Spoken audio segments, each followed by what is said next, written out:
വെടിനിർത്തൽ ലംഘിച്ച് ഗസയിൽ വീണ്ടും ഇസ്രായേലിന്റെ ആക്രമണമുണ്ടായിരിക്കുന്നു. പുതുതായി 2 പേർ കൂടി മരിച്ചതോടെ വെടിനിർത്തൽ കാലയളവിൽ കൊല്ലപ്പെട്ടവരുടെ എണ്ണം 422 രണ്ടാം ഘട്ട വെടിനിർത്തലിന് മുന്നോടിയായി റഫ അതിർത്തി ഉടൻ തുറക്കുമെന്ന പ്രതീക്ഷയും മങ്ങി. ആവശ്യമായ സഹായം ലഭിക്കാതെ ഗസ നിവാസികൾ കടുത്ത ദുരിതത്തിലാണ്. അതിനിടെ നിയമവിരുദ്ധമായി ഇസ്രായേൽ അംഗീകരിച്ച വിഘടിത സൊമാലിയൻ പ്രദേശമായ സൊമാലിലാൻഡിൽ വിദേശകാര്യമന്ത്രി ഗിഡിയോൺ സർ നടത്തിയ സന്ദർശനത്തിൽ വ്യാപക പ്രതിഷേധമാണ് ഉയരുന്നത്. സൊമാലിലാൻഡിനെ അംഗീകരിച്ച നടപടി ഇസ്രായേൽ പിൻവലിക്കണമെന്ന് ആഫ്രിക്കൻ യൂണിയൻ വ്യക്തമാക്കി.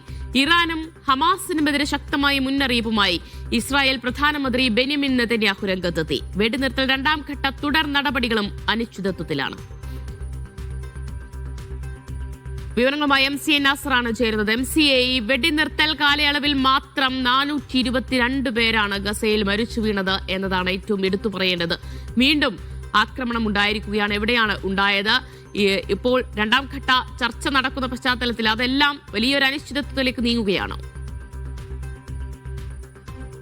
ഇന്നിപ്പോൾ ഖാൻ യൂനിസിലാണ് പ്രധാനമായിട്ടും ആക്രമണം നടന്നത്. ഇന്നലെ രാത്രിയും ഇന്ന് രാവിലെയും ലബനാന്റെ വിവിധ ഭാഗങ്ങളിലും കിഴക്കൻ ലബനാനിലും അതോടൊപ്പം തന്നെ തെക്കൻ ലബനാനിലും ഇസ്രായേലിന്റെ വ്യാപകമായിട്ടുള്ള വ്യോമാക്രമണം നടന്നു. ഇതുമായി ബന്ധപ്പെട്ട് എത്ര പേർ കൊല്ലപ്പെട്ടു എന്നോ ഇതിന്റെ കൂടുതൽ വിശദാംശങ്ങൾ ഇനിയും ഔദ്യോഗികമായിട്ട് അധികൃതർ പുറത്തുവിട്ടിട്ടില്ല. പക്ഷേ ഗസയിൽ വീണ്ടും മരണസംഖ്യ ഉയർന്നതായിട്ട് ഔദ്യോഗികമായി തന്നെ ഗസ അധികൃതർ വെളിപ്പെടുത്തിയിരിക്കുന്നു. 422 പേരാണ് ഒക്ടോബർ 10 മുതൽ പ്രാബല്യത്തിൽ വന്ന ഈ വെടിനിർത്തൽ കാലയളവിൽ മാത്രം കൊല്ലപ്പെട്ടിരിക്കുന്നത്. ഏതാണ്ട് 1300ഓളം പേർക്ക് ഇതുമായി ബന്ധപ്പെട്ട് പരിക്കേറ്റതായിട്ടുള്ള റിപ്പോർട്ടുകൾ പുറത്തു വരുന്നുണ്ട്. ഈ വെടിനിർത്തൽ എന്നത് ഈ ആക്രമണം നിരന്തരം തുടർന്നുകൊണ്ടിരിക്കുന്ന ഒരു ഭാഗത്ത്, മറുഭാഗത്ത് റഫ അതിർത്തി തുറക്കണമെന്നത് ഒക്ടോബർ 10 പ്രാബല്യത്തിൽ വന്ന ഈ വെടിനിർത്തൽ കരാറിൽ പ്രധാനമായി തന്നെ രേഖപ്പെടുത്തിയ വസ്തുതയാണ്. പക്ഷേ ഇതുവരെയും റഫ അതിർത്തി തുറക്കാനോ ഏറ്റവും ചുരുങ്ങിയത് ഒരു 15,000 പരിക്കേറ്റ പലസ്തീനികളെങ്കിലും വിദഗ്ധ ചികിത്സക്കായിട്ട് റഫ അതിർത്തിയിലൂടെ പുറത്തു കൊണ്ടുപോകണം, അതിന് അനുകൂലമായിട്ടുള്ള സാഹചര്യം ഒരുക്കുമെന്നായിരുന്നു മധ്യസ്ഥ രാജ്യങ്ങൾ ഹമാസിനും മറ്റും ഉറപ്പ് നൽകിയിരുന്നത്.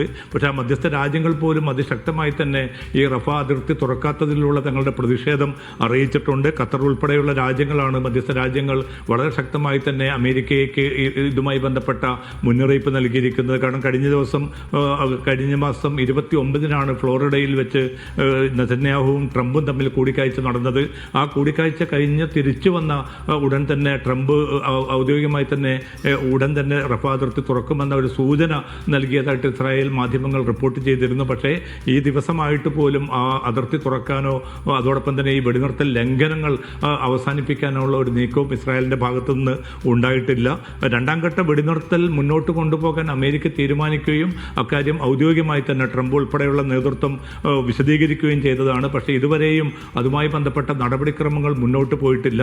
അതിനിടയിലാണ് ഈ വെനിസ്വലൻ സംഭവ വികാസങ്ങൾ ഉണ്ടായിരിക്കുന്നത്. അതുകൊണ്ട് തന്നെ US state secretary Marco Rubio, പശ്ചിമേഷ്യൻ ദൂതൻ സ്റ്റീവ് വിറ്റ്കോഫ് ഉൾപ്പെടെയുള്ളവരൊക്കെയും ഇപ്പോൾ അമേരിക്കയിൽ ഈ വെനിസ്വലൻ പ്രതിസന്ധിയുമായി ബന്ധപ്പെട്ട തിരക്കിട്ട കൂടിയാലോചനയിലും ചർച്ചയിലുമാണ്. അതുകൊണ്ട് എപ്പോഴായിരിക്കും സ്റ്റീവ് വിറ്റ്കോഫും അതോടൊപ്പം തന്നെ ജറദ് കുഷ്നറും ഇസ്രായേലിൽ എത്തുക എന്നത് സംബന്ധിച്ചും ഇനിയും വ്യക്തത വരേണ്ടതുണ്ട്. കാരണം ഇടക്കാല സർക്കാർ രൂപവൽക്കരിക്കണം ആദ്യമായി. അതോടൊപ്പം തന്നെ ഈ അന്താരാഷ്ട്ര സേനയുടെ വിന്യാസവുമായി ബന്ധപ്പെട്ട അവ്യക്തതകൾ നിലനിൽക്കുകയാണ്. ഏതൊക്കെ രാജ്യങ്ങളായിരിക്കും സേനയെ അയക്കുന്നത് എന്ന് സംബന്ധിച്ചും കൃത്യമായിട്ടുള്ള ഒരു വിശദീകരണം ഇനിയും പുറത്തു വന്നിട്ടില്ല. അപ്പോൾ ഈ അനിശ്ചിതത്വം മുതലെടുത്തുകൊണ്ടാണ് ആക്രമണങ്ങൾ ഒരു ഭാഗത്ത് വളരെ ശക്തമായി തന്നെ ഇസ്രായേൽ തുടർന്നുകൊണ്ടിരിക്കുന്നതും. ദിവ്യ, MC, ഇവിടെ റഫ അതിർത്തി തുറക്കാത്തത് മൂലമുള്ള അല്ലെങ്കിൽ അതുവഴി സഹായം എത്താത്തത് മൂലമുള്ള പ്രതിസന്ധി എത്രത്തോളം രൂക്ഷമാണ് ഗസയിൽ? വലിയ തോതിലുള്ള പ്രതിസന്ധിയാണ് രൂപപ്പെട്ടിരിക്കുന്നത്. ഞാൻ നേരത്തെ സൂചിപ്പിച്ചതുപോലെ ഏറ്റവും ചുരുങ്ങിയത് ഒരു 15,000 വളരെ ഗുരുതരമായിട്ട് പരിക്കേറ്റ രോഗികൾക്ക് പുറമെ നിന്ന് ഔദ്യോഗിക വിദഗ്ധമായിട്ടുള്ള ചികിത്സ അവർക്ക് ലഭ്യമാക്കേണ്ടതുണ്ട്. പല ഗൾഫ് രാജ്യങ്ങളും അവരെ ഏറ്റെടുക്കാനും ആ ചികിത്സ നൽകാനും സന്നദ്ധത നേരത്തെ തന്നെ അറിയിച്ചതാണ്. പക്ഷേ റഫ അതിർത്തിയിലൂടെ വേണം അവർക്ക് പുറത്തേക്ക് വരാൻ. ഇതിന് ഈ റഫ അതിർത്തി തുറക്കുന്നതിനുള്ള വലിയൊരു തടസ്സമായി തന്നെ ഇസ്രായേലിന്റെ ആ നിലപാട് നിലനിൽക്കുകയാണ്. നേരത്തെ ഇസ്രായേൽ മുന്നോട്ട് മുന്നോട്ട് വെച്ച ഒരു നിർദ്ദേശം ഈജിപ്തിൻ്റെ ഭാഗത്ത് അതിർത്തി തുറക്കാം, പക്ഷേ ഈജിപ്തിലേക്ക് മാത്രമേ പോകാൻ അനുവദിക്കുകയുള്ളൂ. അങ്ങനെ പോകുന്നവരെ ഒരു നിലയ്ക്കും തിരിച്ച് ഗസയിലേക്ക് വരാൻ അനുവദിക്കുകയില്ല എന്ന വളരെ വിചിത്രമായിട്ടുള്ള ഒരു വാദമായിരുന്നു ഇസ്രായേൽ മുന്നോട്ട് വെച്ചത്. അതിൻ്റെ അർത്ഥം ഗസയിൽ നിന്ന് പരമാവധി ഫലസ്തീനികളെ പുറന്തള്ളുക എന്ന ആ ഒരു വംശീയ ഉന്മൂലനം എന്ന ആ ഒരു അജണ്ടയായിരുന്നു ഇസ്രായേൽ ആ ഘട്ടത്തിലൊക്കെയും പുലർത്തിയിരുന്നത്. അതിൻ്റെ തുടർച്ച തന്നെയാണ് ഇപ്പോൾ നിലനിൽക്കുന്നത്. കാരണം 2 കൊല്ലത്തിലധികം നീണ്ട ഏറ്റവും ശക്തമായിട്ടുള്ള യുദ്ധം, അതിൻ്റെ കെടുതികൾ, ആ കെടുതികളിൽ ഏറ്റവും പ്രധാനപ്പെട്ടത് പിന്നെ 100 കണക്കിന് കെട്ടിടങ്ങളാണ് തകർന്നത്. ആ കെട്ടിട അവശിഷ്ടങ്ങൾ നീക്കം ചെയ്യാനുള്ള ഒരു നീക്കവും ഉണ്ടായിട്ടില്ല. താൽക്കാലിക ടെൻറ്റുകളിൽ കഴിഞ്ഞ മനുഷ്യർ വലിയ തോതിലുള്ള ദുരിതം അനുഭവിക്കുന്ന ഒരു സാഹചര്യം. അതോടൊപ്പം തന്നെയാണ് കഴിഞ്ഞ ദിവസങ്ങളിലൊക്കെ രൂപപ്പെട്ട പ്രതികൂലമായിട്ടുള്ള കാലാവസ്ഥ. ഈ കാലാവസ്ഥ മൂലം ഏറ്റവും ചുരുങ്ങിയത് 30,000 താൽക്കാലിക ടെൻറ്റുകളെങ്കിലും തകർന്നു എന്നാണ് കണക്ക്. അതുകൊണ്ട് എത്രയും പെട്ടെന്ന് ഉപകരണങ്ങളും സംവിധാനങ്ങളും മറ്റു മരുന്ന് ഉൾപ്പെടെയുള്ള പിന്നെ സഹായങ്ങളും ഗസയിൽ എത്തിക്കേണ്ടതുണ്ട്. പക്ഷേ ഇത് നടക്കുന്നില്ല എന്നത് മാത്രമല്ല, 37ഓളം അന്താരാഷ്ട്ര സഹായ സംഘങ്ങൾക്ക് വിലക്ക് ഏർപ്പെടുത്താനും ഇസ്രായേൽ തീരുമാനിച്ചിരിക്കുകയാണ്. കാരണം മാനുഷികമായിട്ടുള്ള ഒരു സഹായവും സാന്ത്വനവും ഈ ലക്ഷക്കണക്കിന് മനുഷ്യർക്ക് നിഷേധിക്കുക എന്ന വളരെ ക്രൂരമായിട്ടുള്ള ഒരു വംശഹത്യാ പദ്ധതി തന്നെയാണ് ഈ വെടിനിർത്തൽ കാലയളവിലും ഇസ്രായേൽ നേതൃത്വം. സൊമാലിലാൻഡിനെ അംഗീകരിച്ച ഇസ്രായേൽ നടപടിക്കെതിരെയും എങ്ങനെയാണ് പ്രതിഷേധം ഉയർന്നു വരുന്നത്? ദിവ്യ, അതാണ് ഏറ്റവും വിചിത്രമായിട്ടുള്ളൊരു കാര്യം. കാരണം 91-ലാണ് സോമാലിയയിൽ നിന്ന് ഈ വിഘടിതമായിട്ടുള്ള സോമാലി ലാൻഡ് എന്നൊരു പ്രദേശം മാറിയത്. ഇതിനെ ആദ്യമായിട്ട് അംഗീകരിക്കുന്ന ഒരു രാജ്യമായിട്ട് ഇസ്രായേൽ മാറുന്നതിൻ്റെ പിന്നിലുള്ള ഒളി അജണ്ടകൾ, നിക്ഷിപ്തമായ താല്പര്യങ്ങൾ വളരെ വലുതാണ്. കാരണം ഭാവിയിൽ ഒരു പക്ഷേ ഈ ഫലസ്തീനികളെ ഗസയിൽ നിന്ന് പുറന്തള്ളാൻ ഇസ്രായേൽ മുന്നിൽ കാണുന്ന ഒരു പ്രദേശം കൂടിയാണ് ഈ സോമാലി ലാൻഡ് എന്ന ഒരു റിപ്പോർട്ട് നേരത്തെ തന്നെ പുറത്തു വന്നിരുന്നു. അതിൻ്റെ കൂടി അടിസ്ഥാനത്തിലാണ് ഈ പൊടുന്നനെ ഒരു വിഘടിത പ്രദേശത്തിന് അന്താരാഷ്ട്ര അംഗീകാരം നൽകാനും. ഇന്നിപ്പോൾ ഇസ്രായേൽ വിദേശകാര്യമന്ത്രി അവിടെ സന്ദർശിക്കുക മാത്രമല്ല, എത്രയും പെട്ടെന്ന് തങ്ങൾ എംബസി അവിടെ തുറക്കുമെന്ന ഒരു പ്രഖ്യാപനം കൂടി നടത്തിയിരിക്കുന്നു. അപ്പോൾ ആ വിഘടിത പ്രദേശത്തെ സംബന്ധിച്ചിടത്തോളം, സോമാലി ലാൻഡിനെ സംബന്ധിച്ചിടത്തോളം അവർക്ക് പുറമെ നിന്ന് കിട്ടുന്ന ആദ്യ അംഗീകാരം കൂടിയാണിത്. അതുകൊണ്ട് ഔദ്യോഗികമായിട്ടുള്ള സ്വീകരണ ചടങ്ങുകളും അവിടെ ഒരുക്കിയിരുന്നു. പക്ഷേ ഇത് ആഫ്രിക്കൻ മേഖലയുടെ പൊതുവായിട്ടുള്ള സുരക്ഷയ്ക്ക് വലിയ വെല്ലുവിളിയാണ് ഉയർത്തുന്നത്. അവിടെ മാത്രമല്ല, ചെങ്കടൽ പ്രദേശങ്ങളിലും ഇതിൻ്റെ സുരക്ഷാ ഭീഷണി വലിയ തോതിൽ രൂപപ്പെടും. കാരണം ഇസ്രായേലിൻ്റെ നിശ്ചിതമായിട്ടുള്ള താല്പര്യങ്ങൾ അമേരിക്കൻ അനുഗ്രഹത്തോടു കൂടിയാണ് ഇപ്പോൾ ഈ നീക്കങ്ങൾ, ദുരൂഹമായിട്ടുള്ള ഈ നീക്കങ്ങൾ മുന്നോട്ട് പോകുന്നത് എന്ന ആക്ഷേപമാണ് സോമാലിയയും അതോടൊപ്പം തന്നെ ആഫ്രിക്കൻ രാജ്യങ്ങളും അറബ് മുസ്ലിം രാജ്യങ്ങളും മുന്നോട്ട് വെക്കുന്നത്. അതുകൊണ്ട് ഇപ്പോൾ അംഗീകരിച്ച ഈ അംഗീകാരം ഇസ്രായേൽ റദ്ദാക്കണമെന്നാണ് ഇന്നിപ്പോൾ രാത്രി ചേർന്ന ആഫ്രിക്കൻ യൂണിയൻ നേതൃയോഗം ഔദ്യോഗികമായി തന്നെ ആവശ്യപ്പെട്ടിരിക്കുന്നത്. ലോകത്തെ പല രാജ്യങ്ങളും ഈ സോമാലിലാൻഡിനെ അംഗീകരിച്ച ഇസ്രായേൽ നടപടിക്കെതിരെ അതിശക്തമായിട്ടുള്ള പ്രതികരണവുമായിട്ട് രംഗത്ത് വന്നിട്ടുമുണ്ട്. ദിവ്യ, എന്തായാലും വെടിനിർത്തൽ 2ാം ഘട്ട ചർച്ചകളെയൊക്കെ അനിശ്ചിതത്വത്തിലാക്കിക്കൊണ്ട് തന്നെയാണ് വെടിനിർത്തൽ കരാർ ലംഘനം വീണ്ടും ഉണ്ടായിരിക്കുന്നത്. ഗസയിൽ വീണ്ടും ഇസ്രായേലിന്റെ ആക്രമണം ഉണ്ടായിരിക്കുന്നു. 2 പേർ കൂടി കൊല്ലപ്പെട്ടതോടുകൂടി ഇതുവരെ ഈ വെടിനിർത്തൽ കാലയളവിൽ മരിച്ചവരുടെ എണ്ണം 422 അതോടൊപ്പം റഫ അതിർത്തി തുറന്നു കൊടുക്കാത്തതിനെതിരെയും വലിയ പ്രതിഷേധം ഉയർന്നു വരുന്നുണ്ട്. MC നാസറാണ് വിവരങ്ങൾ നൽകിയത്. അതിനിടെ ഗസയിൽ 2ാം ഘട്ട വെടിനിർത്തൽ യാഥാർത്ഥ്യമാക്കാൻ മധ്യസ്ഥ രാഷ്ട്രങ്ങളുമായി ചേർന്ന് പ്രവർത്തിച്ചു വരികയാണെന്ന് ഖത്തർ അറിയിച്ചു. റഫ അതിർത്തി തുറക്കണമെന്നും ഗസയിലേക്ക് പൂർണ്ണതോതിൽ മാനുഷിക സഹായം ലഭ്യമാക്കണമെന്നും ഖത്തർ ആവശ്യപ്പെട്ടു. ദോഹയിൽ നടത്തിയ വാർത്താ സമ്മേളനത്തിൽ വിദേശകാര്യ വക്താവ് മാജിദ് അൽ അൻസാരിയാണ് ഇക്കാര്യങ്ങൾ വിശദീകരിച്ചത്. വിവരങ്ങളുമായി ദോഹയിൽ നിന്ന് അബ്ബാസ് മുഹമ്മദാണ് ചേരുന്നത്. അബ്ബാസ്, 2ാം ഘട്ട വെടിനിർത്തൽ ചർച്ചകളുമായി ബന്ധപ്പെട്ട് എന്താണ് ഖത്തർ നൽകുന്ന വിവരങ്ങൾ?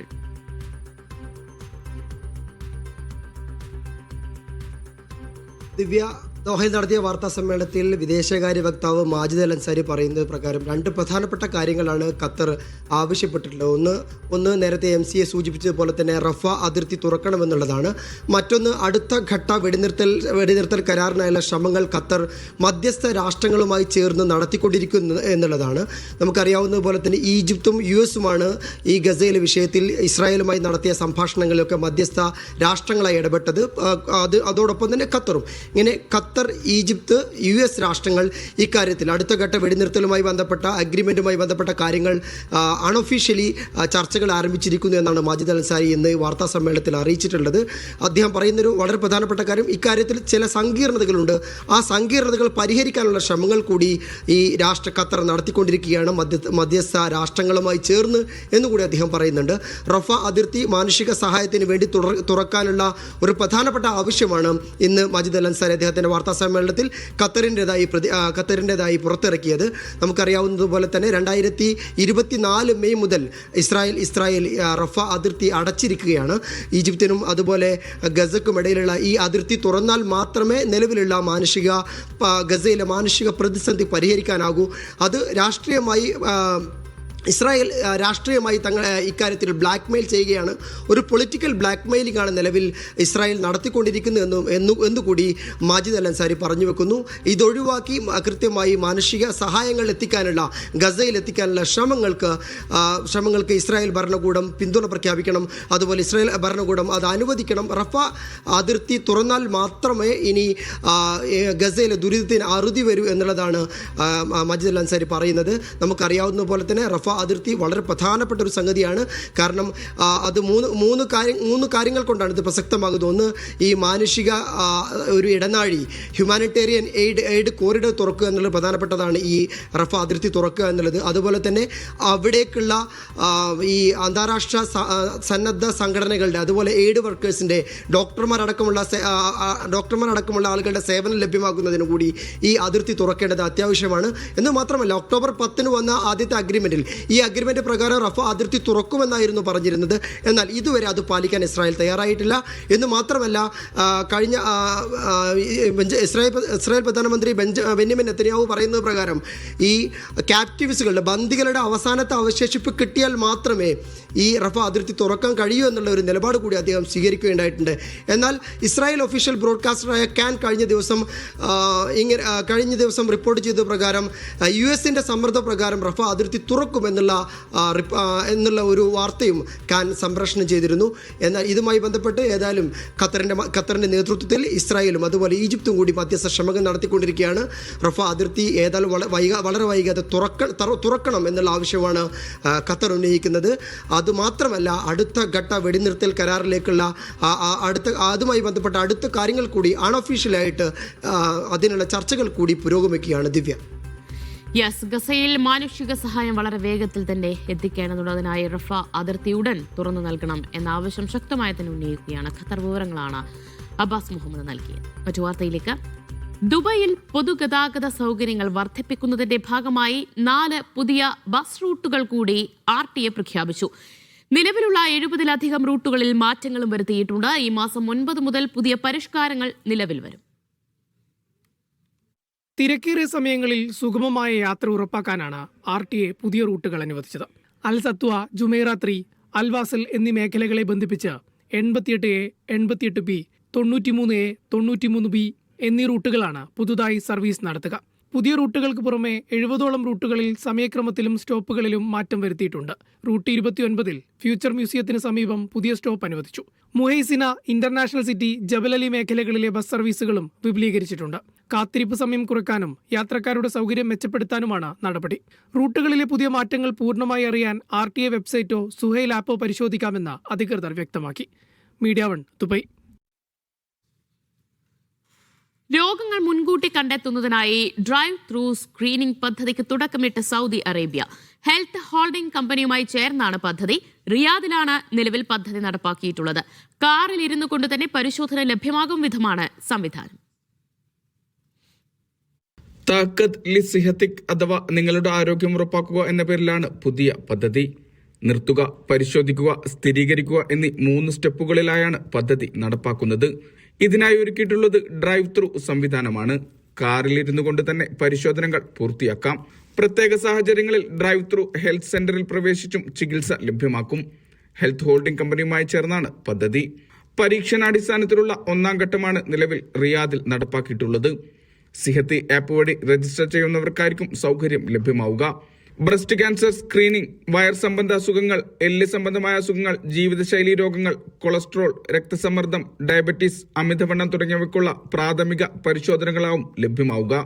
രോഗങ്ങൾ മുൻകൂട്ടി കണ്ടെത്തുക, ആരോഗ്യബോധവൽക്കരണം, എളുപ്പത്തിലുള്ള പരിശോധന എന്നിവയുടെ ഭാഗമായാണ് പദ്ധതി. Vishal Cherpulassery, media 1, Riyadh. അജ്മാനിൽ നിർമ്മാണം പൂർത്തിയായ 2 പുതിയ പാലങ്ങൾ തുറന്നുകൊടുത്തു. 2 പാലങ്ങളും 2 അണ്ടർ ബ്രിഡ്ജ് ഇന്റർസെക്ഷനുകളും ഉൾപ്പെടുന്നതാണ് 3.2 കിലോമീറ്റർ ദൈർഘ്യമുള്ള പദ്ധതി. എമിറേറ്റിന്റെ ഗതാഗത മേഖലയ്ക്ക് പദ്ധതി കൂടുതൽ കരുത്തേകും. ഷെയ്ഖ് മുഹമ്മദ് ബിൻ സായിദ് റോഡിൽ 800 മീറ്റർ പാലവും ഷെയ്ഖ് സായിദ് റോഡിൽ 1100 മീറ്റർ അൽ ഹമീദിയ പാലവും പുതുതായി തുറന്ന 2 അണ്ടർ ബ്രിഡ്ജ് ഇന്റർസെക്ഷനുകളും ഉൾപ്പെടുന്നതാണ് പദ്ധതി. UAE president Sheikh Mohammed bin Zayed Al നഹ്യാന്റെ സംരംഭങ്ങളുടെ ഭാഗമായി പ്രസിഡൻഷ്യൽ ഇനിഷ്യേറ്റീവ്സ് കമ്മിറ്റിയുടെ മേൽനോട്ടത്തിലാണ് പദ്ധതികൾ നടപ്പാക്കുന്നത്. സുസ്ഥിര മെച്ചപ്പെടുത്തലിനും എമിറേറ്റുകളിലുടനീളമുള്ള അടിസ്ഥാന സൗകര്യങ്ങൾ മെച്ചപ്പെടുത്തുന്നതിനും റോഡ് ശൃംഖല നവീകരിക്കുന്നതിനുമുള്ള സമഗ്ര പദ്ധതിയുടെ ഭാഗമായാണ് വികസനം. Mohammed bin Zayed city, Al Hamidiya, Al Raqaib എന്നിവ ഉൾപ്പെടെയുള്ള റെസിഡൻഷ്യൽ ഡിസ്ട്രിക്റ്റുകളിലേക്കും നിലവിൽ നിർമ്മാണത്തിലിരിക്കുന്ന Sheikh Mohammed bin Zayed hospital, Mohammed bin Zayed സിറ്റിയിലെ സായിദ് വിദ്യാഭ്യാസ സമുച്ചയം തുടങ്ങിയ പ്രധാന പ്രദേശങ്ങളിലേക്കുമുള്ള ഗതാഗതം മെച്ചപ്പെടുത്താനും പദ്ധതി സഹായിക്കും. Media 1, Ajman. ഒമാനിൽ ഉൽപ്പന്നങ്ങളിൽ ഒമാനി ക്വാളിറ്റി മാർക്ക് ഉപയോഗിക്കുന്നതിൽ നിർമ്മാതാക്കൾക്കും ഇറക്കുമതിക്കാർക്കും നിർദ്ദേശവുമായി വാണിജ്യ മന്ത്രാലയം. ക്വാളിറ്റി മാർക്ക് ഉപയോഗിക്കാൻ നിർബന്ധമായും ലൈസൻസ് നേടണം. മാർച്ച് 1 മുതൽ രാജ്യത്തെ എല്ലാ പ്രവേശനയിടങ്ങളിലും പരിശോധന ആരംഭിക്കുമെന്നും മന്ത്രാലയം ഓർമ്മിപ്പിച്ചു. ഒമാനിൽ പ്രാദേശിക വിപണിയിലെ ഉൽപ്പന്നങ്ങൾ ക്വാളിറ്റി മാർക്ക് ഉപയോഗിക്കുന്നതിനായി ലൈസൻസ് നേടണമെന്ന് വാണിജ്യ വ്യവസായ നിക്ഷേപ പ്രോത്സാഹന മന്ത്രാലയം അറിയിച്ചു. നിർമ്മാതാക്കൾ, ഇറക്കുമതിക്കാർ, റീറ്റെയിൽ, വിതരണ സ്ഥാപനങ്ങൾ എന്നിവയുൾപ്പെടെ എല്ലാ സ്ഥാപനങ്ങളും ഇക്കാര്യം ശ്രദ്ധിക്കണമെന്നും മന്ത്രാലയം ഓർമ്മിപ്പിക്കുന്നുണ്ട്. ലൈസൻസ് നേടാനോ പുതുക്കാനോ ആഗ്രഹിക്കുന്ന കമ്പനികൾ ബന്ധപ്പെട്ട അംഗീകൃത സ്ഥാപനങ്ങളിലൂടെ ഹസം പ്ലാറ്റ്ഫോം വഴി അപേക്ഷകൾ സമർപ്പിക്കണം. മാർച്ച് 1 മുതൽ എല്ലാ പ്രവേശന പോയിന്റുകളിലും നിയന്ത്രണം പ്രാബല്യത്തിൽ വരുമെന്നും മന്ത്രാലയം അറിയിക്കുന്നു. സുൽത്താനറ്റിൽ ഗുണനിലവാരം ഉറപ്പുവരുത്തുന്നതിനും ദേശീയോൽപ്പന്നങ്ങളുടെ വിശ്വാസ്യത വർദ്ധിപ്പിക്കുന്നതിനും സഹായകമാകുന്ന ഏറ്റവും പ്രധാനപ്പെട്ട അടയാളമായി ഒമാനി ക്വാളിറ്റി മാർക്ക് കണക്കാക്കപ്പെടുന്നുണ്ട്. ഉൽപ്പന്നങ്ങൾ ദേശീയ മാനദണ്ഡങ്ങളും സാങ്കേതിക ചട്ടങ്ങളും പാലിക്കുന്നുണ്ടെന്ന് ഉറപ്പാക്കുകയാണ്. ഒപ്പം നിർമ്മാണ പ്രക്രിയയുടെ മുഴുവൻ ഘട്ടങ്ങളിലും ഏകീകൃത ഗുണനിലവാര നിയന്ത്രണങ്ങൾ പ്രയോഗിക്കുന്നുവെന്നുള്ള ഔദ്യോഗിക അംഗീകാരമായാണ് ക്വാളിറ്റി മാർക്ക് പ്രവർത്തിക്കുന്നത്. Media 1, Muscat. ഒമാനിൽ അടുത്ത 2 ദിവസങ്ങളിൽ ഇടവിട്ട് മഴ പെയ്യുമെന്ന് മുന്നറിയിപ്പ്. ജനുവരി 7, 8 തീയതികളിൽ വിവിധ ഗവർണറേറ്റുകളിൽ വ്യത്യസ്ത തീവ്രതയിലുള്ള മഴ ലഭിക്കുമെന്നാണ് പ്രതീക്ഷിക്കുന്നത്. ഒമാൻ കടലിലെയും അറബിക്കടലിലെയും തീരദേശ ഗവർണറേറ്റുകളിൽ മഴയുണ്ടാകും. വടക്കൻ ഷർഖിയ, ദാഖിലിയ ഗവർണറേറ്റുകളുടെ ചില ഭാഗങ്ങളിലേക്കും മഴ വ്യാപിക്കും. താഴ്ന്ന പ്രദേശങ്ങളിലും വാദികളിലും പെട്ടെന്നുള്ള വെള്ളപ്പൊക്കത്തിന് സാധ്യതയുണ്ടെന്ന് CAA മുന്നറിയിപ്പ് നൽകി. മസ്കറ്റിലെ മട്ര കേബിൾ കാർ പദ്ധതിയുടെ നിർമ്മാണം അവസാന ഘട്ടത്തിലേക്ക് കടന്നു. ഈ വർഷം ആദ്യപാദത്തിന്റെ അവസാനത്തിൽ പദ്ധതി പ്രവർത്തനക്ഷമമാകും. 5 കിലോമീറ്റർ ദൂരത്തിൽ മത്രയുടെ മുഴുവൻ ഭംഗിയും മുകളിൽ നിന്ന് ആസ്വദിക്കാവുന്ന തരത്തിലാണ് പദ്ധതിയുടെ രൂപകൽപ്പന. നിരവധി വ്യൂ പോയിന്റുകളും ചരിത്ര സ്ഥലങ്ങളുമുള്ള മത്ര സന്ദർശിക്കുന്ന വിനോദസഞ്ചാരികൾക്ക് മികച്ച അനുഭവം സമ്മാനിക്കുന്നതായിരിക്കും കേബിൾ കാർ. നഗരം മുഴുവനായും മുകളിൽ നിന്ന് കാണാൻ കഴിയുന്ന രീതിയിലാണ് പദ്ധതി രൂപകൽപ്പന ചെയ്തിരിക്കുന്നത്. കോർണിഷിലെ ഫിഷ് മാർക്ക് സ്റ്റാൻഡിൽ നിന്നാണ് യാത്ര ആരംഭിക്കുക. 3 സ്റ്റേഷനുകളാണ് ഉണ്ടാവുക. ആദ്യത്തേത് തുറമുഖത്തിനും മത്സ്യ മാർക്കറ്റിന് സമീപവും, രണ്ടാമത്തേത് അൽറിയാം പാർക്കിന് മുന്നിലെ പർവ്വത ശിഖരത്തിലുമാണ്, മൂന്നാമത്തേത് ഹേൽവാഡിലും. പദ്ധതി ഏകദേശം 5 കിലോമീറ്റർ ദൂരത്തിൽ ഇംഗ്ലീഷ് അക്ഷരമാലയിലെ വി പോലെയായിരിക്കും. സുഖകരമായ താപനിലയിൽ കാഴ്ചകൾ ആസ്വദിക്കാൻ കഴിയുന്ന രീതിയിലാണ് കേബിൾ കാർ ക്യാബിനുകൾ രൂപകൽപ്പന ചെയ്തിരിക്കുന്നത്. പോൾ സ്റ്റേഷൻ മുതൽ മൗണ്ട് സ്റ്റേഷൻ വരെയും മൗണ്ട് സ്റ്റേഷൻ മുതൽ ഫ്ലവർ പാർക്ക് വരെയും 2 റൂട്ടുകളിലായിരിക്കും സർവീസ്. 2 റൂട്ടുകൾക്കിടയിലുള്ള ഒരു ഇന്റർചേഞ്ച് സ്റ്റേഷനായി മൗണ്ട് സ്റ്റേഷൻ പ്രവർത്തിക്കും. സ്റ്റാൻഡേർഡ് കേബിൾ കാർ ക്യാബിനുകളിൽ 8 സീറ്റുകളും VIP ക്യാബിനുകളിൽ 4 സീറ്റുകളുമാണ് ഉണ്ടാവുക. Media 1, Muscat. ഡ്രോൺ ഉപയോഗിച്ചുള്ള നിയമലംഘന പരിശോധനകൾ രാജ്യമാകെ വ്യാപിപ്പിക്കാനൊരുങ്ങി സൗദി അറേബ്യ. അസിർ മേഖലയിലാണ് നിലവിൽ പരിശോധന പുരോഗമിക്കുന്നത്. രാജ്യത്ത് സൗദിയിൽ ഡ്രോൺ ഉപയോഗിച്ചുള്ള നിയമലംഘന പരിശോധന ആദ്യമായി നടപ്പിലാക്കിയത് അസീറിലായിരുന്നു. കഴിഞ്ഞ മാസമായിരുന്നു പദ്ധതിയുടെ തുടക്കം. മുനിസിപ്പാലിറ്റി നിയമലംഘനങ്ങൾ, നിർമ്മാണ വീഴ്ചകൾ, മാലിന്യ സംസ്കരണം, അധികാര ലംഘനം തുടങ്ങിയ നിയമവിരുദ്ധ പ്രവർത്തനങ്ങളാണ് നിലവിൽ ഡ്രോണുകൾ ഉപയോഗിച്ച് നിരീക്ഷിക്കുന്നത്. സൗദിയിൽ ആദ്യമായാണ് ഇത്തരം സംവിധാനം.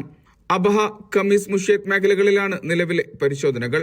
പരീക്ഷണാടിസ്ഥാനത്തിലാണ് ഇവിടങ്ങളിൽ പരിശോധന നടപ്പാക്കുന്നത്.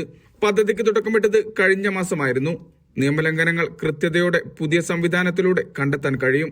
അടിയന്തര സാഹചര്യങ്ങൾ കൈകാര്യം ചെയ്യാനും സേവനങ്ങളും ഇടപാടുകളും വേഗത്തിലാക്കാനും പദ്ധതിയിലൂടെ സാധിക്കും. ലൈസൻസ് നൽകൽ, പ്ലാൻ അംഗീകാരം എന്നിവയ്ക്കും ദൃശ്യവൈകല്യങ്ങൾ പരിഹരിക്കുന്നതിനും ഡ്രോൺ സേവനം സഹായകരമാകും. ഭാവിയിൽ ഡ്രോൺ ഉപയോഗിച്ചുള്ള പരിശോധനാ സംവിധാനം രാജ്യത്തൊട്ടാകെ വ്യാപിപ്പിക്കാനൊരുങ്ങിയിരിക്കുകയാണ് മന്ത്രാലയം. AI അടക്കമുള്ള സാങ്കേതിക വിദ്യകൾ ഉപയോഗിച്ച് മനുഷ്യ ഇടപെടലില്ലാതെയാണ് ഡ്രോണിന്റെ പ്രവർത്തനം. ജനങ്ങളുടെ റിപ്പോർട്ടുകളോടുള്ള പ്രതികരണം, അറ്റകുറ്റപ്പണികൾ, ശുചീകരണ പ്രവർത്തനങ്ങൾ തുടങ്ങിയവ ട്രാക്ക് ചെയ്യുന്ന സംവിധാനവും പദ്ധതിയുടെ ഭാഗമായി പരീക്ഷിക്കുമെന്നും മന്ത്രാലയം അറിയിച്ചു. Mishal Cherpulassery, media 1, Riyadh. സൗദിയിലെ general organisation for social insurance ആപ്ലിക്കേഷനിൽ കൂടുതൽ ഭാഷകൾ ഉൾപ്പെടുത്തി മന്ത്രാലയം. വിദേശികൾക്ക് അവരുടെ സ്വന്തം ഭാഷയിൽ സോഷ്യൽ ഇൻഷുറൻസ് സേവനങ്ങൾ ലഭ്യമാക്കുന്നതിന്റെ ഭാഗമായാണ് നീക്കം. സൗദി അറേബ്യയിലെ തൊഴിൽ മേഖലയിലുള്ളവരുടെ ഇൻഷുറൻസ് സേവന പ്ലാറ്റ്ഫോമായ ജനറൽ ഓർഗനൈസേഷൻ ഫോർ സോഷ്യൽ ഇൻഷുറൻസിൽ 3 ഭാഷകളെ കൂടി ഉൾപ്പെടുത്തി മാനവ വിഭവശേഷി മന്ത്രാലയം. ഉറുദു, ബംഗാളി, ഫിലിപ്പിനോ ഭാഷകളാണ് പുതുതായി ചേർത്തത്. ഗോസിയുടെ ഡിജിറ്റൽ ഇൻഷുറൻസ് സേവനങ്ങൾ കൂടുതൽ സുതാര്യവും തടസ്സമില്ലാത്തതുമായ രീതിയിൽ ലഭ്യമാക്കുന്നതിന്റെ ഭാഗമായാണ് നടപടി. അറബി, ഇംഗ്ലീഷ് ഭാഷകളിൽ പ്രാവീണ്യമില്ലാത്ത സാധാരണക്കാരായ വിദേശ തൊഴിലാളികളെ കൂടി പരിഗണിച്ചാണ് നീക്കം. വിദേശികൾക്ക് അവരുടെ സ്വന്തം ഭാഷയിൽ സോഷ്യൽ ഇൻഷുറൻസ് സേവനങ്ങൾ ഇതുവഴി പ്രയോജനപ്പെടുത്താൻ സാധിക്കും.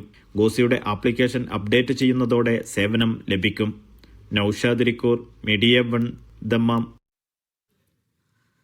പുതിയ റെസിഡൻസി നിയമത്തിന്റെ ഭാഗമായി നിശ്ചയിച്ച ഫീസിൽ യാതൊരു കുറവും വരുത്തിയിട്ടില്ലെന്ന് കുവൈറ്റ് ആഭ്യന്തര മന്ത്രാലയം വ്യക്തമാക്കി. റെസിഡൻസി ഫീസ് കുറച്ചുവെന്ന തരത്തിൽ സോഷ്യൽ മീഡിയയിൽ പ്രചരിക്കുന്ന റിപ്പോർട്ടുകൾ വ്യാപകമായ പശ്ചാത്തലത്തിലാണ് മന്ത്രാലയം വിശദീകരണവുമായി രംഗത്തെത്തിയത്.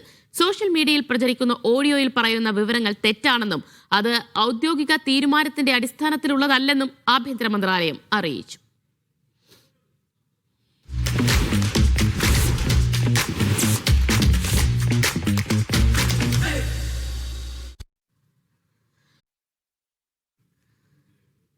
സൗദി അറേബ്യ ആതിഥേയത്വം വഹിക്കുന്ന ലോകത്തിലെ ഏറ്റവും കഠിനമായ ദാക്കർ റാലി ആവേശകരമായ 3ാം ഘട്ടത്തിലേക്ക് കടക്കുന്നു. അൽ-ഉല ഗവർണറേറ്റിലെ ലൂപ്പ് കോഴ്സിൽ 422 കിലോമീറ്റർ ടൈംഡ് സ്പെഷ്യൽ സ്റ്റേജ് ഉൾപ്പെടെ ആകെ 736 കിലോമീറ്റർ ദൂരമാണ് 3ാം ഘട്ടത്തിൽ മത്സരാർത്ഥികൾ പിന്നിടുക. കഴിഞ്ഞ ദിവസം നടന്ന 2ാം ഘട്ടത്തിൽ കാർ വിഭാഗത്തിൽ അമേരിക്കയുടെ സേത് ക്വിൻഡേറോ അട്ടിമറി വിജയം നേടി. 3 മണിക്കൂർ 57 മിനിറ്റ് 16 സെക്കൻഡ് കൊണ്ടാണ് താരം ലക്ഷ്യസ്ഥാനത്തെത്തിയത്.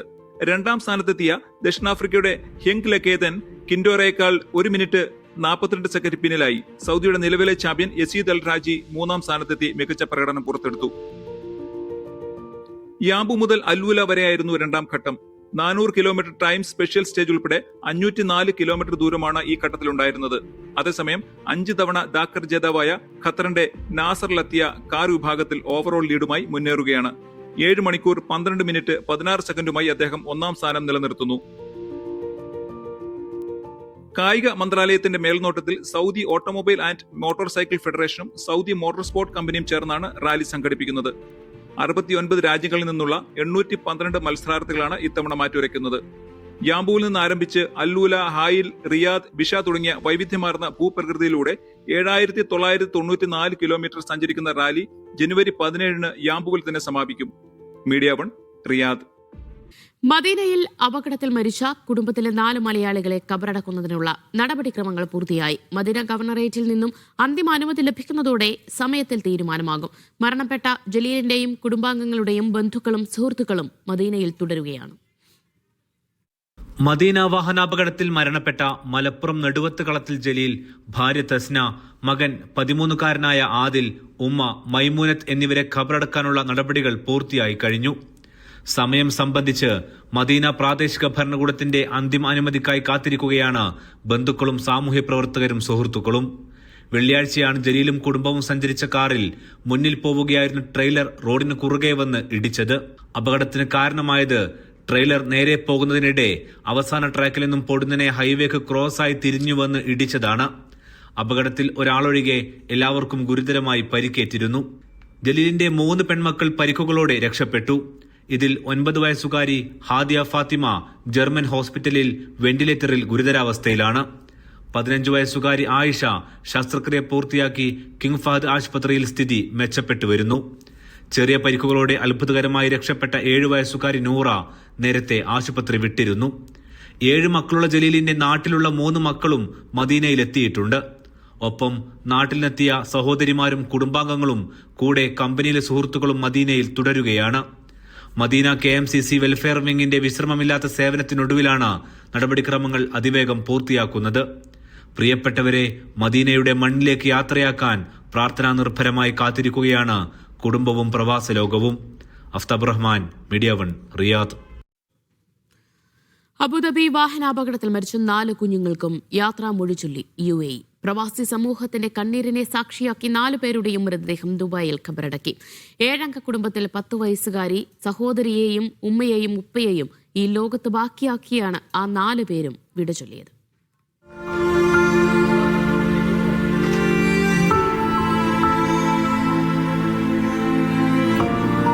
അബുദാബിയിലെ അപകടത്തിൽ മരിച്ച ഒരു കുടുംബത്തിലെ ആ 4 പിഞ്ചു കുഞ്ഞുങ്ങളും ഇനി ഒരുമിച്ച് കിസൈസിലെ ഖബർസ്ഥാനിൽ അന്തിയുറങ്ങും. 4 ആൺമക്കൾക്ക് ഏക സഹോദരി.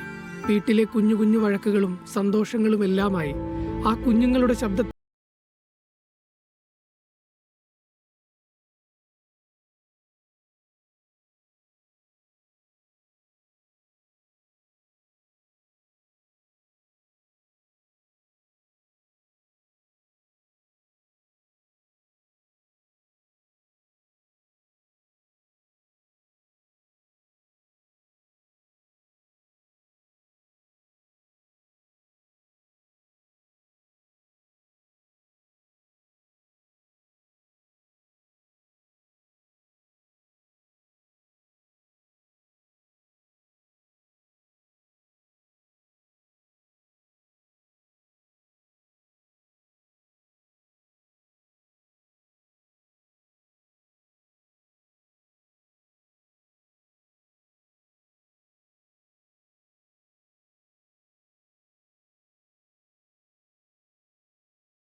പിതാവിന്റെ സാന്നിധ്യം ബന്ധുക്കളെയും കണ്ടുനിന്നവരെയും കണ്ണീരിലാഴ്ത്തി.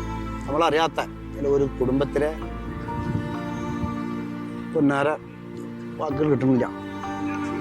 അത്രയും ചെറുപ്പത്തിലുള്ള കുട്ടികളെ ഖബറ് മറമാടി പോരുമ്പോൾ നമുക്ക് മനസ്സിൻ്റെ ഉള്ളിൽ വല്ലാത്തൊരു ബന്ധം. അവർക്ക് ആഹാരം വെളിച്ചമാക്കി കൊടുക്കട്ടെ എന്ന് പ്രാർത്ഥിക്കണം. ഉമ്മാക്ക് അതിന്റെ സർജറി കഴിഞ്ഞിട്ടുണ്ട്, 1-2 സർജറി. ഉപ്പ പിന്നെ ഇവിടെ വന്നിരുന്നു, ഇപ്പോൾ ആംബുലൻസിൽ വന്നിട്ടുണ്ടായിരുന്നു. ഉപ്പാക്കും കുറച്ച് പരിക്കുണ്ട്. പിന്നെ ഒരു പെൺകുട്ടി ഉണ്ട്. ആ പെൺകുട്ടിക്ക് വലിയ കാര്യമായിട്ടുള്ള പരിക്കുകളൊന്നുമില്ല. ഒരു വയറ്റിൽ ജനിച്ച് ഒന്നിച്ച് കളിച്ച് ചിരിച്ച് വളർന്നവരൊടുവിൽ ഒന്നിച്ചു തന്നെ യാത്രയായി. ഈ പ്രവാസത്തിന്റെ മണ്ണിലാണ് അവരെ കബറടക്കിയത് എന്നതിനാൽ നാട്ടിലെ പ്രിയപ്പെട്ടവർക്കും പല ബന്ധുക്കൾക്കും ആ കുഞ്ഞുങ്ങളെ അവസാനമായി ഒരു നോക്ക് കാണാൻ കഴിഞ്ഞില്ല എന്ന സങ്കടമുണ്ട്. എങ്കിലും UAEയിലെ പ്രവാസി സമൂഹം ഒറ്റക്കെട്ടായാണ് അവരെ യാത്രയാക്കിയത്. ദുബൈയിൽ നിന്ന് യാസർ അറഫാത്തിനൊപ്പം അക്ഷയ് പെരാവ്, മീഡിയ 1. സുൽത്താന്റെ സ്ഥാനാരോഹണ വാർഷികത്തോടനുബന്ധിച്ച് ഒമാനിലെ വാണിജ്യ സ്ഥാപനങ്ങളിലെ ഓഫറുകൾക്കും കിഴിവുകൾക്കും ജനുവരി 11 തുടക്കമാകും. പങ്കെടുക്കുന്ന ഔട്ട്ലെറ്റുകളിൽ കുറഞ്ഞത് 30% കിഴിവുകൾ, സമ്മാന നറുക്കെടുപ്പുകൾ അടങ്ങുന്ന പ്രൊമോഷണൽ ക്യാമ്പയിൻ 1 മാസം നീണ്ടു നിൽക്കും. ഒമാൻ സെലിബ്രേറ്റ്സ് എന്ന പേരിലാണ് ക്യാമ്പയിൻ ആരംഭിക്കുന്നതെന്ന് ഒമാൻ വാണിജ്യ മന്ത്രാലയം പ്രഖ്യാപിച്ചു. ചില്ലറ വ്യാപാരം ഉത്തേജിപ്പിക്കുന്നതിനും ഉപഭോക്താക്കളെ പിന്തുണക്കുന്നതിനുമുള്ള രാജ്യവ്യാപക ശ്രമങ്ങളുടെ ഭാഗമായാണ് നീക്കം. ജനുവരി 11 മുതലാണ് ഒമാൻ സെലിബ്രേറ്റ്സ് എന്ന പേരിൽ national discounts and promotions campaign ആരംഭിക്കുന്നത്. പ്രൊമോഷണൽ ഓഫറുകൾക്കായുള്ള ദേശീയ ക്യാമ്പയിൻ്റെ 3ാമത്തെ പതിപ്പാണിത്. സുൽത്താൻ ഹൈത്തം ബിൻ താരിഖിന്റെ സ്ഥാനാരോഹണ വാർഷികങ്ങളോട് അനുബന്ധിച്ചാണ് 1 മാസം നിൽക്കുന്ന ക്യാമ്പയിൻ. പങ്കെടുക്കുന്ന ഔട്ട്ലെറ്റുകളിൽ 30% കുറയാത്ത കിഴിവുകളും വിപുലമായ പ്രൊമോഷണൽ ഓഫറുകളും ഉണ്ടായിരിക്കും.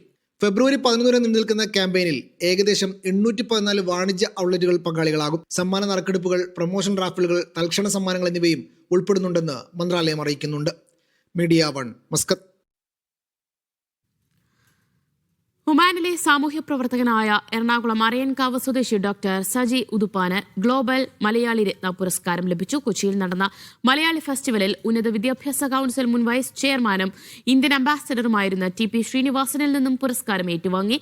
വിവിധ രാജ്യങ്ങളിൽ നിന്ന് വിവിധ മേഖലകളിൽ വ്യക്തിമുദ്ര പതിപ്പിച്ച 16 പേർക്കാണ് പുരസ്കാരം ലഭിച്ചത്. Royal Oman police, ambulance, civil status വിഭാഗങ്ങളുടെ സ്ഥാപകരിൽ ഒരാളായ Saji Uduppan Oman college of health സയൻസസിലെ സീനിയർ ഇംഗ്ലീഷ് ലെക്ചററാണ്. കുവൈറ്റിൽ ജനുവരി 18 പൊതു അവധി. ഇസ്രാ മിറാജ് ദിനത്തിന്റെ ഭാഗമായി ജനുവരി 18 ഞായർ പൊതു അവധി ദിനമാകുമെന്ന് സിവിൽ സർവീസ് കമ്മീഷൻ അറിയിച്ചു. ഇതോടെ വാരാന്ത്യ അവധിയടക്കം 3 ദിവസങ്ങൾ ഒരുമിച്ച് അവധി ലഭിക്കും.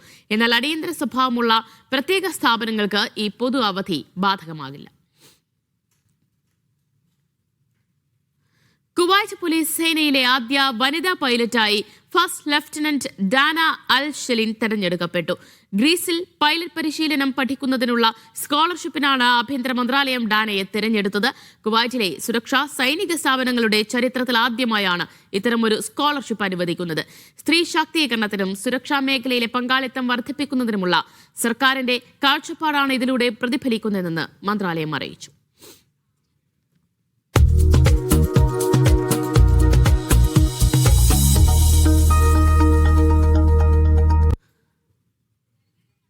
ഡാക്ക റാലിയിൽ ശ്രദ്ധാകേന്ദ്രമാവുകയാണ് സൗദി അറേബ്യയുടെ നെക്സ്റ്റ് ജെൻ പദ്ധതി. ഡാക്ക റാലിയിൽ സ്വന്തം ചാമ്പ്യന്മാരെ വാർത്തെടുക്കുക എന്ന ലക്ഷ്യത്തോടെ തുടങ്ങിയ പദ്ധതി automobile and motorcycle federation chairman prince Khalid bin Sultan Al Faisal ഉദ്ഘാടനം ചെയ്തു. മോട്ടോർ സ്പോർട്സ് രംഗത്ത് പുതിയ വിപ്ലവം സൃഷ്ടിക്കുന്നതായിരിക്കും സൗദി നെക്സ്റ്റ് ജെൻ പദ്ധതി.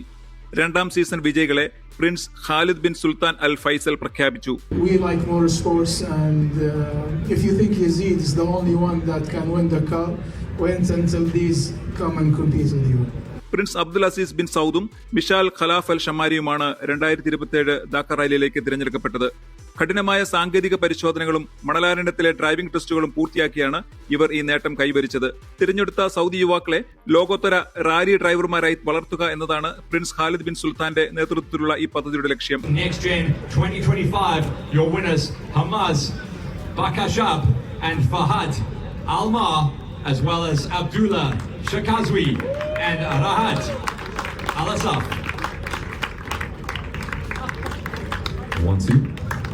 നിലവിൽ നടക്കുന്ന റാലിയിൽ ആദ്യ സീസണിലെ വിജയികളായ അബ്ദുൽ അസീസ് ഷഗാബി, ഹംസാഷ് ബഷാഷ് എന്നിവരടക്കം 10 പ്രതിഭകൾ ട്രാക്കിലുണ്ട്. മണലാരണ്യത്തിലെ വഴികൾ കണ്ടെത്താനുള്ള നാവിഗേഷൻ കഴിവും ക്ഷമയും പരീക്ഷിക്കുന്ന ഈ പരിശീലന കേന്ദ്രം സൗദി അറേബ്യയെ മോട്ടോർ സ്പോർട്സിന്റെ ലോക ഭൂപടത്തിൽ മുൻനിരയിലെത്തിക്കുമെന്ന് ഉറപ്പാണ്. Niyas Yusuf, media 1, Yanbu. ഖത്തറിലെ പ്രമുഖ റീറ്റെയിൽ ശൃംഖലയായ ഗ്രാൻഡ് മാൾ ഹൈപ്പർ മാർക്കറ്റിൽ മെഗാ പ്രൊമോഷൻ ആരംഭിച്ചു. കാറുകളും 1 ലക്ഷം റിയാലിന്റെ ക്യാഷ് പ്രൈസുകളുമാണ് പാരിതോഷികങ്ങൾ.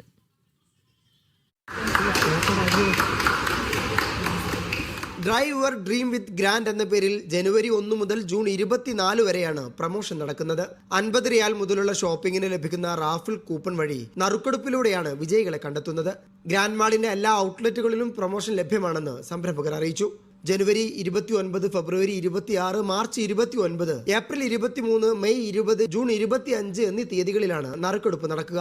ജനുവരി 1 മുതൽ ജൂൺ 24 വരെ നീണ്ടു നിൽക്കുന്ന ഈ മെഗാ പ്രൊമോഷനിൽ വമ്പിച്ച ഓഫറുകളും മെഗാ പ്രൈസുകളുമാണ് ഒരുക്കിയിട്ടുള്ളത്. ഏകദേശം 50 പേർക്ക് 2000 റിയാൽ വെച്ച് 1 ലക്ഷം റിയാൽ ക്യാഷായും 10 ഹുണ്ടായി ആക്സന്റ് കാറുകളുമാണ് ഈ ഭാഗ്യശാലികളെ കാത്തിരിക്കുന്നത്. പ്രൊമോഷൻ ഉദ്ഘാടന ചടങ്ങിൽ grand mall regional director Ashraf Chirakkal, CEO Nithil, general manager Ajith Kumar, PRO Siddique, assistant marketing manager Praveen എന്നിവർ പങ്കെടുത്തു. Media 1, Doha. സൗദി അറേബ്യയിലെ ഹായിലേക്ക് നേരിട്ട് വിമാന സർവീസ് ആരംഭിച്ചു ഖത്തർ എയർവേസ്.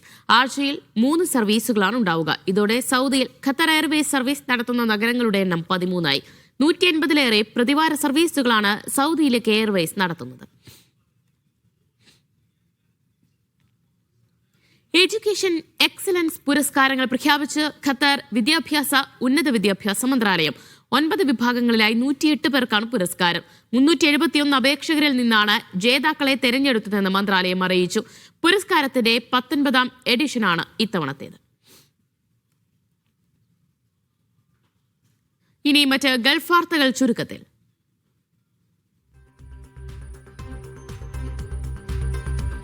കമ്പനി ചെക്കുകൾ അനധികൃതമായി ഉപയോഗിച്ച കേസിൽ പ്രവാസിക്കെതിരെ കുവൈറ്റിൽ കേസ് രജിസ്റ്റർ ചെയ്തു. സ്വകാര്യ കമ്പനിയുടെ ഉടമയെ പ്രതിനിധീകരിക്കുന്ന അഭിഭാഷകന്റെ പരാതിയിലാണ് നടപടി.